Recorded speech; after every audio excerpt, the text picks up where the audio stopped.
Welcome back to another episode of 5 a.m. Theology. Rose, this week we got to the book of Isaiah, and Isaiah has a lot to say about idols. Like we said last week, the Israelites were using the little g pagan gods as extra insurance in a way, just in case Yahweh didn't come through for them. Maybe the other God would.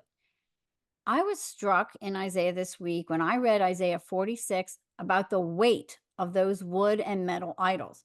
They were a physical burden. And just couldn't help but think that we may not have idols of wood and metal to carry around, but idolatry in any form always becomes burdensome. When we start to feel physically, mentally, or emotionally overwhelmed, at the heart of it is often idolatry. That's an excellent point. In the ESV, Isaiah 46 is titled The Idols of Babylon and the One True God.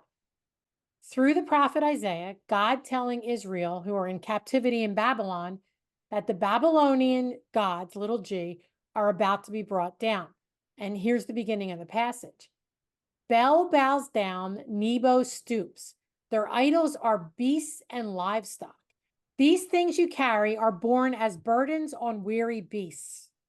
They stoop, they bow down together, they cannot save the burden, but themselves go into captivity. Anything or anyone can become an idol in our lives because whatever we love more than God is by definition an idol. Even good things can become an idol. Jesus tells us in Matthew 10:37-39 that our families can become an idol. Our identity can easily become an idol. Paul says our bellies can become an idol in Philippians 3:19. And there's several other passages that talk about idolizing money and things.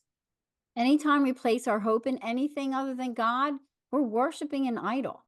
Anything we find our ultimate joy in, meaning that we can't live without it, we're worshiping an idol if it's not God. Feeling burdened is a built-in idol detector. It's to help us see the idols that we need to get rid of if we'll pay attention to it. If we love money and things too much, they'll become a burden as we serve the God of finances. If our ego is an idol, we'll constantly need our ego stroked. So we'll serve the God of people pleasing until we're burdened and burned out. If we're idolizing our looks, we'll serve the God of appearance by spending hours in front of the mirror trying to hide our imperfections because we're burdened by feelings of inferiority and inadequacy. And Rose, this one struck me hard this week. If our minds are burdened by worry or fear, there's idolatry at the heart of it. Yeah, without a doubt. Idols can take our thoughts captive to the point where we can't concentrate on what's important. They're a huge distraction. Idols will sap us of our time and our energy. They'll rob us of our time that we could be spending with God in prayer or Bible study or the ability to meditate on His Word. Idols can also rob us of valuable time spent in fellowship with other believers. Phones are a huge culprit of this. It can rob us of time with our family, time doing things that have redemptive purposes, and even time spent relaxing and enjoying the things God has placed in our lives for enjoyment. We're not supposed to live lives burdened by these false gods, little g, and idols. No, we're not. That's why, in contrast to that, Jesus says in Matthew 11:27 that his burden is light and his yoke is easy. Yeah. And you know, Rose, I think Isaiah 46 verses 3 and 4, which I'm getting ready to read here in a minute, tells us why his is easy and light. Isaiah 46 goes on to say, "Listen to me, O house of Jacob, all the remnant of the house of Israel, who have been born by me from before birth, carried from the womb. Even to your old age, I am he, and to gray hairs, I will carry you. I have made, and I will bear, I will carry, and will save." Rose, we were designed to depend on God alone to meet all of our needs. We're to get our worth and value from belonging to Him. When we start depending on someone or something else for those things, it will never satisfy us.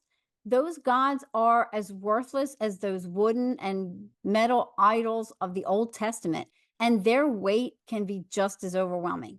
Yeah. God is our burden bearer. When you were reading that scripture, Chris, I just kept thinking, once again, God is doing all the doing. God's Mhm. list of things to do is so much longer than ours. Yep. God bears the burden. Yep. He carries us from birth to death. We need to look to him and cry out to him whenever we start to feel burdened. Ask him to show us where our idols are and ask him to help us rid our hearts of them. God brought down the idols of Babylon. When we ask for help to get rid of our idols, he'll help us bring down our idols in our heart and set us free from the burden of carrying them too. It might not be easy and it might be work and it might require a sacrifice from us, but he will help us get rid of them. And instead, we'll have the burden of Jesus, which is light. Right. And we'll have that peace and that joy and that being able to enjoy life, enjoy God by enjoying the good things he gives Amen us. to that. Yeah, and that's a good place to end today. Have a blessed morning, everybody.